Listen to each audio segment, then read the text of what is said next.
और दूसरी चीज़ आपने देखा होगा कि अभी गवर्नमेंट का जो नया रूल्स एंड रेगुलेशन आया उसमें आपके पास में 1 मार्च के बाद में केवाईसी होनी चाहिए। पहले क्या होता था कि चेसिस नंबर के ऊपर आपकी कार का जो फास्टैग बन जाता था तो उसमें नहीं था तो वो तो ब्लैकलिस्ट करते थे। अब दोनों होना चाहिए, यूज़र का केवाईसी भी होना चाहिए और आपके कार का भी प्रॉपर केवाईसी होनी चाहिए कि वो जो फास्टैग लगा हुआ है आपकी कौन सी गाड़ी है या टेम्पो है उसकी पूरी डिटेल भरो, ताकि पता रहे कि जब वो टोल से क्रॉस कर रही है तो ये गाड़ी क्रॉस की है और ये ओनर की है। तो केवाईसी मस्ट कर दिया, तो आप बिना केवाईसी के आपका काम बनेगा नहीं। जिनका भी केवाईसी नहीं हुआ होगा तो उन्हें भी बहुत प्रॉब्लम फेस करनी पड़ सकती है, जिसकी वजह से भी आपका कार्ड ब्लैकलिस्ट हो सकता है।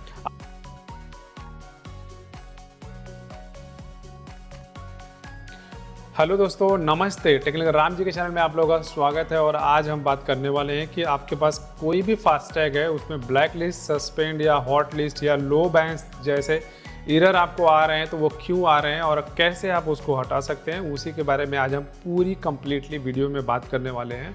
बहुत सारे लोग होते हैं जो कार तो ले लेते हैं, लेकिन जब वो बेचारे टोल नाके पे पहुंचते हैं उनको फास्टैग या सस्पेंड ऐसे एरर से झेलना पड़ता है, तो बहुत सारी प्रॉब्लम हो जाती है। भाई वहाँ पे जो फिर साइड में लगाओ कार, ये करो वो करो, तो ऐसे ढेर सारी प्रॉब्लम है। तो हमारी वीडियो के साथ में आप बने रहें और मैं आपको एक एक करके बताऊँगा कि कैसे आप फास्टैग में ब्लैकलिस्ट की कितनी कम से कम संभावना कर सकते हो और आप उसको हटा सकते हो।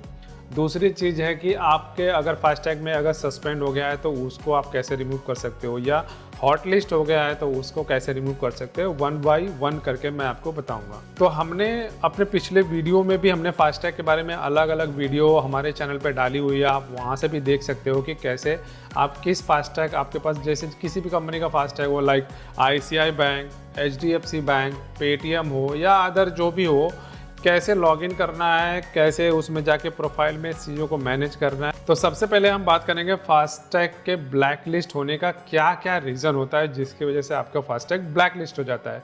तो ब्लैकलिस्ट होने के रीज़न क्या होते हैं कि जब भी आप न्यू कार, यानी कि न्यू कार या टेम्पो, न्यू जो भी है, पिकअप्स, ऐसे जो भी 4 व्हीलर 6 व्हीलर जिस भी गाड़ी में आपको फास्टैग लगाना आप नया लेते हो, तो एजेंसी वाले क्या करते हैं कि आपके उस कार में जो फास्टैग एक्टिवेट करते हैं एट द टाइम ऑफ आपकी व्हीकल रजिस्ट्रेशन, तो वो क्या करते हैं, फास्टैग एक्टिवेट करना कंपलसरी होता है। तो वो क्या करते हैं, चेसिस नंबर के थ्रू कंपनियों ने अलाउ किया है कि अगर आपके पास न्यू कार है, नंबर नहीं अलॉट हुआ है, तो आप उस न्यू कार को चेसिस नंबर पे फास्टैग एक्टिवेट कर सकते हैं। तो जो भी शोरूम या एजेंसी के लोग होते हैं वो लोग क्या करते हैं कि वो एक्टिवेट कर देते हैं। एक्टिवेट करने के बाद उस टाइम बाउंड होता है, लाइक 3 मंथ या 4 मंथ या 6 मंथ, एज पर द अलग अलग बैंक के फास्टैग रूल्स के हिसाब से, जो कि यूज़र एक बार कार बाई कर लेता है या फिर टेम्पो बाई कर लेता है कुछ भी, तो वो उस पर ध्यान नहीं देता है, उसको बहुत सारी प्रॉब्लम फेस करनी पड़ती है। तो मैं तो आपको यही बोलूँगा कि जब भी आप न्यू कार ले लेते हो तो आपको जो भी फास्टैग चेसिस नंबर पे है उसको प्रॉपर उस बैंक के साइट पे जाके वहाँ फास्टैग लॉगिन कीजिए। लॉगिन करने के बाद में आप उसमें सारी डिटेल फिलअप कर दो, जैसे कि हम कैसे अपनी कोई भी प्रोफाइल बनाते हैं तो प्रोफाइल में डालते हैं ना, मेरा नाम क्या है, एज क्या है, क्या जेंडर है, क्या नहीं है, तो उसी तरह से आपको इसमें भी फिलअप करना पड़ता है।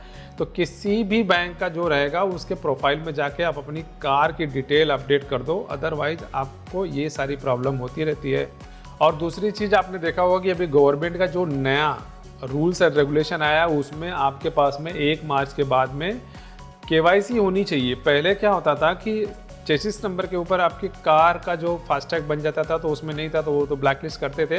अब दोनों होना चाहिए, यूज़र का केवाईसी भी होना चाहिए और आपके कार का भी प्रॉपर केवाईसी होनी चाहिए कि वो जो फास्टैग लगा हुआ है आपकी कौन सी गाड़ी है या टेम्पो है उसकी पूरी डिटेल भरो, ताकि पता रहे कि जब वो टोल से क्रॉस कर रही है तो ये गाड़ी क्रॉस की है और ये ओनर की है। तो केवाईसी मस्ट कर दिया, तो आप बिना केवाईसी के आपका काम बनेगा नहीं। जिनका भी केवाईसी नहीं हुआ होगा तो उन्हें भी बहुत प्रॉब्लम फेस करनी पड़ सकती है, जिसकी वजह से भी आपका कार्ड ब्लैकलिस्ट हो सकता है। अब जैसे हम कहते हैं कि हम ब्लैकलिस्ट से कैसे बच सकते हैं, तो ब्लैकलिस्ट से बचने का जो तरीका है, जैसे कि आपके फास्टैग में जो डिटेल है उसको पूरी तरह से फिलअप कर दो, फास्टैग के अकाउंट का आप जो है पूरी तरह से केवाईसी कर दो, या फिर दूसरा जो ऑप्शन है कि सम टाइम होता है कि आप फास्टैग के जो रूल्स और रेगुलेशन होते हैं उसमें 150 रुपये आपको बैलेंस रखने पड़ते हैं। तो लोग क्या होता है 150 रुपये बैलेंस रखते नहीं है, उसकी वजह से भी प्रॉब्लम होती है। तो एटलीस्ट आप ट्राई करो कि 150 से ऊपर ही बैलेंस रखो, ताकि आपको जो है फास्टैग टोल नाके पे प्रॉब्लम ना झेलनी पड़े। दूसरी चीज़, अगर आपके पास में कार है और आप डेली या फिर वीक में 2 बार अगर किसी फास्टैग को क्रॉस करते हो और आप कैश वाली लाइन से क्रॉस कर रहे हो, तो अब होता क्या है, लोग कैश वाली लाइन से ना कैश दे के वहाँ पे और जो भी टोकन मिलता है वो फ्री कर देते हैं, तो आप चले जाते हो। लेकिन वहाँ पे जो स्कैनर लगा रहता है ना, वो आपके फास्टैग को रीड करता है और वो सर्वर को इन्फॉर्मेशन भेज देता है, भाई इसमें बैलेंस नहीं है, ये बंदा गया। उसके पास कोई रिकॉर्ड नहीं मिलता है कि आपका जो कैश वाली लाइन में से उसका रिकॉर्ड नहीं चढ़ता है कि इसको कैश दिया या नहीं दिया। तो अगर आप कैश से ही अगर टोल को क्रॉस कर रहे हो, तो मेरी आप लोगों से रिक्वेस्ट ये है कि आप अपने फास्टैग जो कांच के ऊपर का हिस्सा है ना, वहाँ पे ना छोटा सा टेप चिपका दे। यूँ टेप चिपकाने से क्या होगा, जैसे ही वो स्कैनर आपके कांच के ऊपर आएगा फास्टैग को स्कैन करने के लिए, तो वो स्कैन नहीं कर पाएगा, उसको पता ही नहीं चलेगा ना भाई कि आपके फास्टैग मतलब आपके कार में फास्टैग लगा है कि नहीं लगा है। तो ये मस्ट है, अगर आप सिर्फ कैश लाइन से फ्लो करते हो और अपने कार में फास्टैग लगा के रखा है, तो मेरी ये रिक्वेस्ट है कि आप अपने फास्टैग के कांच के ऊपर जो ऊपर वाला हिस्सा, अंदर से नहीं, फास्टैग तो अंदर से चिपकता है, तो ऊपर वाले हिस्से से आप उधर एक टेप लगा दो ताकि कैमरे को स्कैन करने की ज़रूरत ना पड़े और आप अपना कैश लेके जाओ। लेकिन अगर आप ऐसा नहीं करते हो, तो मेरी रिक्वेस्ट यही है कि आप लोग अपने फास्टैग में मिनिमम 500 बैलेंस रखो। 150 तो गवर्नमेंट रूल्स है, जैसे आप 150 बैलेंस रखते हो, एग्जांपल कि आप 150 बैलेंस रखते हैं और आपने कार क्रॉस किया तो 45 रुपीज़ तो कट गए, तो लो बैलेंस में आ गए ना। तो ये लो बैलेंस बार बार होने की वजह से भी क्या होता है, आपको हॉट लिस्ट या सस्पेंड या ब्लैक लिस्ट जोन में कर दिया जाता है, कि डिपेंड ऑन कि आप कितनी बार उसको रिसाइकिल यानी रीट्राई करते हो या कितनी बार क्रॉस कर रहे हो। तो जिन्हें भी ईजिली और स्मूथली अपनी गाड़ी को रन करना है, तो कम से कम अपने अकाउंट में बैलेंस रखो। अगर कैश वाली लाइन से गुजर रहे हैं तो टेप लगाना ना भूलो। ओके, तो चलो हम नेक्स्ट पॉइंट पे चलते हैं। तो दोस्तों, कई लोगों का ये भी प्रॉब्लम है कि वो लोग कहते हैं कि भाई हमारा जो फास्टैग है उसमें लो बैलेंस बार बार दिखाता है। तो लो बैलेंस क्यों दिखाता है? तो मैंने वही बताता हूँ कि भाई गवर्नमेंट के जो लॉ है 150 रुपये बैलेंस रखना है। आप क्या करते हो, 150 बैलेंस नहीं, और 150 रुपये तो है मेरे, उसमें तो चल जाएगा काम, तो आप निकल लेते हो भाई। तो वैसा चलता नहीं है, आपको वो 150 रुपया मेंटेन रखना है। ट्राई करो कि आप 500 या 1000 बैलेंस रखो, जैसे ही वो 300 पे आता है अगेन बैलेंस रिचार्ज कर दो। जैसे आप डेली खाना खाते हो ना, तो उसमें तो कुछ रियायत करते नहीं हो, तो आपको अगर स्मूथली कार को भी रन करना है और आप किसी टोल नाके से गुजर रहे हो या फिर आप कहीं घूमने जाओगे तो प्रॉब्लम झेलनी पड़ेगी।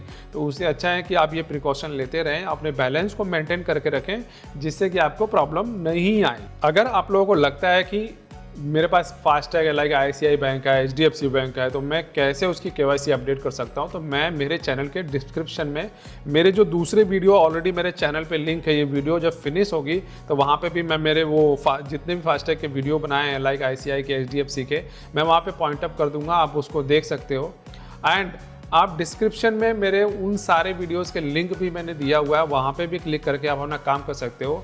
तो मेरी जो है आपसे हम्बल रिक्वेस्ट है कि आप अपने फास्टैग के अगेंस्ट में फास्टैग की पूरी डिटेल डालो। यानी फास्टैग अगर चेसिस नंबर से एक्टिवेट है, जैसा कि नई गाड़ियों का होता ही होता है 100%, तो आप उसमें लॉगिन करो, मैनेज प्रोफाइल में जाके अपनी कार की पूरी डिटेल भरो, देन यूज़र प्रोफाइल में जाके आपकी KYC भी करो। लाइक बैंक में जाके करनी है तो करो, एजेंट के थ्रू करना है तो करो, या फिर आप खुद से आधार कार्ड नंबर डाल के KYC देन OTP के थ्रू कर सकते हो, तो वैसे करो। तो ये दोनों चीज़ मस्ट है और कंपलसरी है, जिसकी वजह से आपको प्रॉब्लम नहीं आएगी।